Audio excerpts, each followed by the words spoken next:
Hello and welcome to another episode of IWP Podcast. This time we're coming back to classic matches. Yes, indeed. Yeah, we haven't done this for a long time now. It's been a while. Apologies for any background noise. We're not in the studio and some inconsiderate fucktards are still releasing fireworks 2 days after Halloween, so...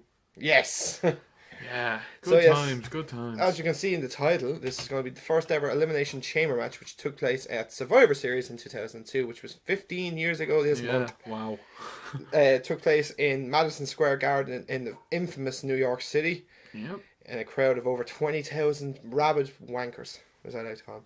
But anyhow. Decent pay-per-view overall. Yeah, like Brock, Big Show was fine. The Fatal 4-Way, or was it Triple Threat Tag Team match? Yep. You had the Edge and Christian.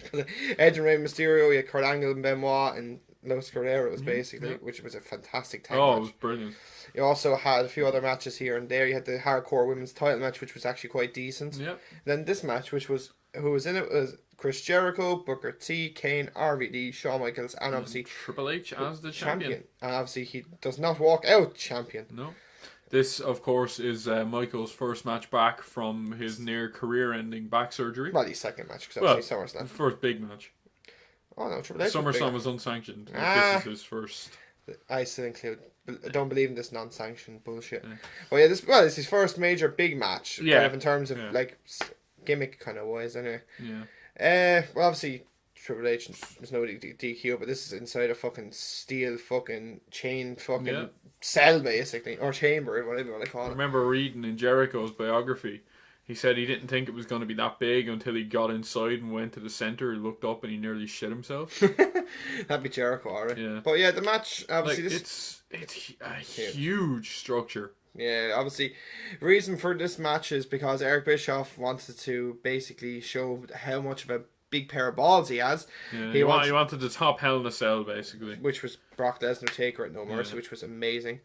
Yeah. So obviously, Eric Bischoff being the evil genius that he wants to claim himself to be, he created this match. Yeah, he took inspiration from War Games, Survivor Series, and an elimination match.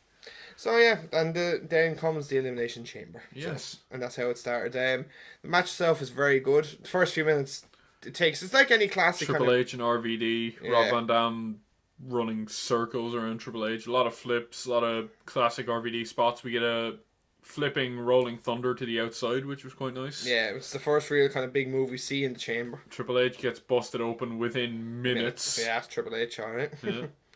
Pulls a big dirty Ric Flair. Oh yeah, a lot of people bleed. Only person that didn't bleed in this match was Kane. Yeah. So, well, for obvious reasons. Obviously, he was wearing a fucking mask. You can't bleed under a mask, JR.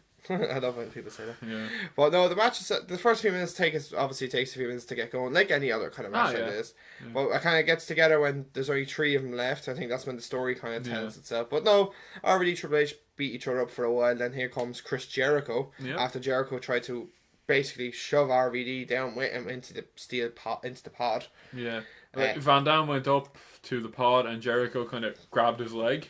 And then Triple H then decided to come up, but then Triple H got fucking balls first onto the turnbuckle. Yeah, I bet that hurt. Yeah, probably did. And then Jericho and Triple H kind of try to double team RVD. Yeah. That doesn't really work. Booker T then comes out then and does his usual kind of moves. RVD then goes for a super 5-star frog splash from the top of a pod. Fucks it up and lands on Triple H's throat. Right, he lands. It wasn't a great idea. Ugly landing. And then Booker T gets he's fucked. So Booker T gets rid of him with a missile dropkick, which was his old WCW finisher. So that's RVD gone within the first kind of 6-7 minutes. RVD is the first to go. Which is about right. Yeah. And then next person to come in then was none other than the big red retard, Kane, as JR, or as King would say. He throws everybody around, throws them out of the ring. Does his usual Kane stuff, basically. Throws Jericho through the pod. Yeah, that's not the first time Jericho would go through a Elimination Chamber pod. Following year, he gets speared through with one by Goldberg. Yep. And that's the start of something beautiful, I like to say. Then Booker T is the next to go. Booker T gets eliminated by a combo of a pedigree and a lion salt. He does. So Jericho eliminates and then Kane is the next to go via super kick, pedigree, and lion salt. So Jericho eliminates him. Jericho he has 2 on 2 eliminations. Yep. And then it's down to obviously Jericho, Triple H, Shawn Michaels. Yeah. Jericho and Triple H gang up on HBK, bust him open. work his now He's back. injured back. Work his injured back. Jericho goes for was the Lion Tamer or the Walls he went for? He went for the Lion Tamer. He went in for the Walls of Jericho. Yeah, Michaels. Or Lion Tamer, whatever you want to call it. He escapes by getting out of the ring, which is quite ingenious. Well, yeah, because there's no rope break, so he had to find some way again. Yeah. But no, like the 2-on-1 kind of situation, it worked well because obviously this is where the match starts to get interesting. Obviously, because at that point, when when Kane got eliminated, I think all the Deadwood, not the Deadwood, but people that were never going to win. Yeah, people that didn't have a chance, basically. I knew Jericho wouldn't win it either, but still Jericho was part of the story. Talk, so Kane already had his title shot. Booker T was a 5-time champion at this point. He wasn't even anywhere near the world title. He would win it then the year after. He was supposed to anyway. Yeah. He was supposed to. King Booker. No, this is 2002, kid. Oh shit, yeah. It's 4 years later. 4 years after. Jesus, bye. Forgetting my own years. Jeez, you're rightly screwing up there. Yeah. You've been drinking?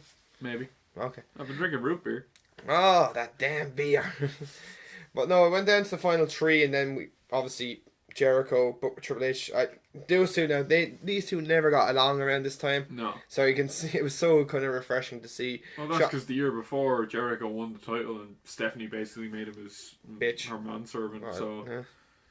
Well, yeah, Triple H, Jericho gets eliminated by Shawn Michaels via super kick, or it was one of those, I know. Yeah. And then became between Triple H and Shawn Michaels. They kicked the shit out of each other. They absolutely decimated each other. I loved the first couple of matches these two had were excellent. I thought their Hell in the Cell was a bit kind of poor because there was real hatred. You could actually feel that these two wanted to rip each other apart. And what makes them laugh outside the ring, they're best friends. Yep. But then again, they always say better friends make the better enemies. Oh yes. But yeah, Shawn Michaels gets the win eventually with the super kick after I think 2 super kicks gets him the win. The first one, Triple H kind of. Yeah, fuck it. Yeah, so yeah, Shawn Michaels wins his first ever World Heavyweight title. Yeah. He becomes a 4-time champion. And Streamers, fireworks. Yeah, and all that lovely jazz and kind of stuff goes through the air. Ironically enough, Shawn Michaels wouldn't hold it for very long. He loses it then 4 weeks later at Armageddon in a 2 out of 3 pinfall match. Yeah, 3 stages of hell. 3 stages that of hell. was the one with the flaming barbed wire pole. Yeah, so we had we had a ladder match, we had a street fight, I think it's not a steel cage. Oh yeah, it was a steel cage. It was a ladder match, a street fight, and then a steel cage. Yeah. Michaels won the ladder match, Triple H won the street fight. And then the cage match, Triple H won the ladder match. Oh yeah. So that was the last match. Yeah, because it was always Michaels has expertise in a ladder match. He's going to win this. No, I think the first match was street wrestling. Then it was street fight. Yes, it was wrestling, then street fight. Yeah. Sorry. I'm confused. No, I got confused there. I was confused with Triple H Austin. Yeah, because Triple H was straight fight. No, straight wrestling match. Then a steel cage match. No, then a no DQ match and then a street fight. Yeah. Or steel cage. But yeah, obviously Triple H wins it then the following month, which. It's fine. I think Shawn to the surprise of nobody. No, Shawn Michaels was never going to hold the belt for that long because I don't think, and that was his last ever heavyweight title reign as well. Yeah. He was supposed to be given the title in 2007, but refused. He wanted John Cena to retain the title, which fair enough, I suppose. I thought maybe Shawn would lighten another title reign because he didn't have many. He only had the one and then a couple of tag team title reigns here and there, but pretty well, didn't have any other title reigns, which was surprising. But yeah, overall, like the first Elimination Chamber will live in memory, I think. Fairly solid match. Like, yeah, you get rid of the Deadwood, kind of the ones that were never going to win the title.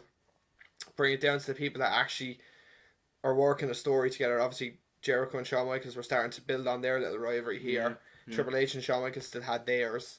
Jericho and Shawn Michaels had an amazing match at WrestleMania 19. Yeah, that leads up to this. Yeah. Obviously, the Royal Rumble, 2 months from now after that show, obviously Jericho and Michaels start the feud then. Yeah, because Jericho costs Michaels the Rumble. He does. And then obviously Michaels does the same to Jericho, so that leads up to then. Back in. Yeah. So you can see how well like WWE were planting back the then. Seeds, like they're very good at planting seeds around that. Obviously nowadays, feuds are they're over within 2 or 3 weeks now. Yeah. Where this one it took 2 months for it to build. Yeah. Granted, now they were very good. No, to be fair, now they didn't have a long rivalry, but still, I think it was enough. I think they did another match afterwards. I don't know whether it was on Raw now or whatever. It wasn't on a pay-per-view, but still pretty good stuff. But the match itself, I give it 4.5 out of 5. No, I give it 4 out of 5. Absolutely. Like, because it was the first. It was the first. Like, it was never like the first Hell in the Cell was fantastic. Yeah, and it's another first that involved Shawn Michaels. Yeah. So Shawn Michaels and Triple H, like a lot of people can say, at least RVD and Booker can say at least they were the first ever in that. Yeah. And same with Kane. Like Kane's been in a few firsts in his career. So absolutely, yeah. First Inferno match. That was he debuted at the first Hell in a Cell. So yeah, Kane's been there around. But yeah, I'd give it 4 out of 5. I thought it was a good match. Like it kind of showed the next chamber match wasn't that great due to the participants that were in it. Goldberg and Nash now didn't really add anything to it. I thought personally. And plus the fact that Goldberg was supposed to win, but Triple H with his I'm winning. You win it Unforgiven. Yeah. Which is at least like shitty. Derailed Goldberg straight away. Did actually, to be honest. So yeah, let us know what you thought about it. Like us on Facebook at facebook.com/indie wrestling pod, on YouTube at youtube.com/indie wrestling pod. Comment, like, subscribe, and then also Twitter at indie_pod. You can. Especially now as we have a wee contest going. Yeah, wee contest. We're not going to tell you what it is, but nope. You have to like the page, do everything about it, and you have a chance to win something from the boss man himself. Yes. And obviously you'll find out the details when the winner's announced. Let's just put it this way. It's a great thing. Absolutely, Let's put it that way. So yes, until the next time, guys, take it easy.